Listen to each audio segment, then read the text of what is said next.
nabigu sallallahu alayhi wasallam xadiis kale waxa la weydiiyay ayu nnaasi khayr dadka yaa u khayr badan qaala ana waman maci waxa ugu khayr badan baa nabigu yidhi sallallahu alayhi wasallam aniga iyo cidda i wehelisa qaala thumma man yaa ku sii xiga qaala thumma alladhiina cala alathar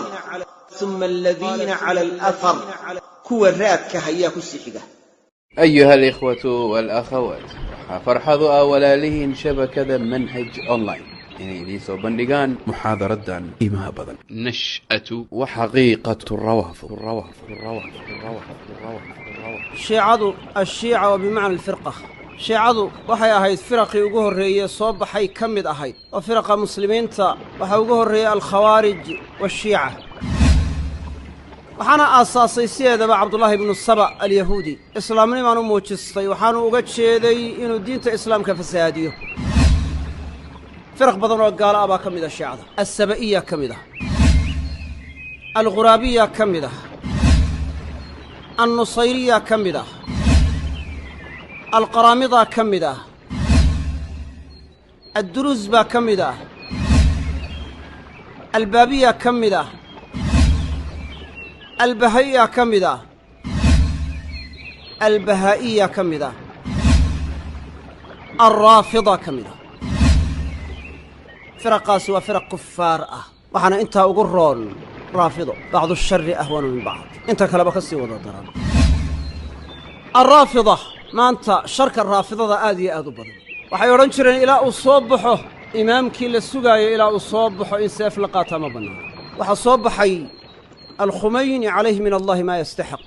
shaytaankii Khumayni la oran jiray soo baxay Khumayni waxa la yiraahdaa wadaadada shiicada ugu cilmi badnay laga cilmi badnay laakiin xagga qiyaadada yiraahdeen ayuu faa'iq kaga ahaabeen kuwa kale xawza al-ilmiyana kamid buu ahaa aayaadka shaytaaniga ana waa ku jiray من آياتهم الشيطانية آيات كود الشيطانية آيات الله أي كما عابان زورا وكذبا أي كم ذها كفر جنب قولك كان ما أنت بلاد بدن بكاء أمرك تاغليان أما أي قعنصر لي أذلهم الله ومزق شملهم وحي هايستان حكم كي عراق بالودي كي لبنان با حزب الشيطاني حزب الله تشوقه حزب الله بيسكم عابان لكن هو حزب الله والعزة لا تأي عزة حزب قودي وي حزب إلهي معه رافضة اللي منك اللي يلاهدوا عقائد دودو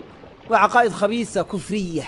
وعقائد قال لما رافضة المسلمين ما هو قالوا اعتقاد كي رافضة ضدك يقان أو اعتقاد سن عقيدة اعتقاد سن وعقيدة كفرية عقيدة النبي محمد عقيدة مركة مسلمين تطونما مذهب الشيعة ومذهب المجوسية ومذهب الشرك والمجوسية دبع عابدك يا الشرك مذهبتي دي ويه وحان الله كان يسيد دينته لو دميو انت كفر كوبسطي فرقه كلام كوبسن